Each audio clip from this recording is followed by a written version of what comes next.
दोस्तों नमस्कार, आप सभी का स्वागत है हम दोनों के चैनल में। आप लोगों से रिक्वेस्ट है कि आप लोग गीत पूरा सुनिएगा। बहुत ही प्यारा हम लोग लेकर आए हैं अवधी गारी गीत। सबको बहुत बियाह परब ना हम गारी गीत पहुंचे बियाह परब जगरे जगरे नेवते ने पहुंच जाए गारी से नेवते पहुंचे हम जाए।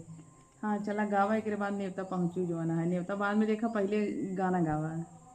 माली फूल तोड़ाई, माली फूल तोड़ाई, चला फुलवरिया में। माली फूल तोड़ाई, माली फूल तोड़ाई, चला फुलवरिया में। माली फूल तोड़ाई। समधी के बहिनी हेराई गईली, सरसैया के खेते जुराई गईली। अरे चनवा के खेते लुकाई गईली, मटरिया के खेत पकड़ाई गईली। माली फूल तोड़ाई, माली फूल तोड़ाई, चला फुलवरिया में। माली फूल तोड़ाई, माली फूल तोड़ाई, चला फुलवरिया में। माली फूल तोड़ाई।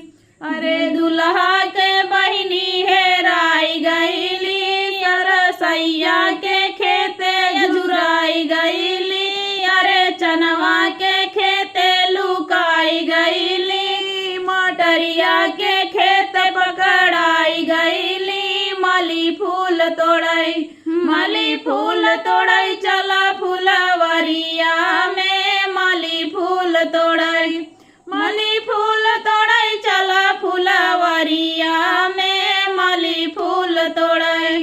अरे अगुआ के बहिनी हेराई गईली, सरसैया के खेते झुराई गईली। अरे चनवा के खेते लुकाई गईली, मटरिया के खेत पकड़ाई गईली। माली फूल तोड़ाई, माली फूल तोड़ाई, चला फुलवरिया में। माली फूल तोड़ाई, माली फूल तोड़ाई, चला फुलवरिया में। माली फूल तोड़ाई। बरतियन कई बहिनी हेराई गईली, सरसैया के खेते झुराई गईली। अरे चनवा के खेते लुकाई गईली, मटरिया के खेत पकड़ाई गईली। माली फूल तोड़ाई, माली फूल तोड़ाई, चला फुलवरिया में। माली फूल तोड़ाई,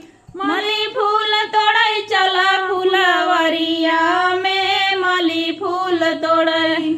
और केहू बच्चा हो जाए दे नहीं और नगाओ केहू के हैं और केहू न गबू के कगाई। अरे केहू तोहरे हो छुआ छीत में भैया छुआ छीत के सब ज्यादा गावत है ना, जैसे हो गया जीजा हो गया और देवर ओवर हो गया हन, दूल्हा समधी तो गायन उठे ना। तो चलिए दोस्तों, गीत कैसा लगा आप लोग जरूर कमेंट में बताना। फिर मिलती हूँ अगले वीडियो में। और गाड़ी याद कैली तब।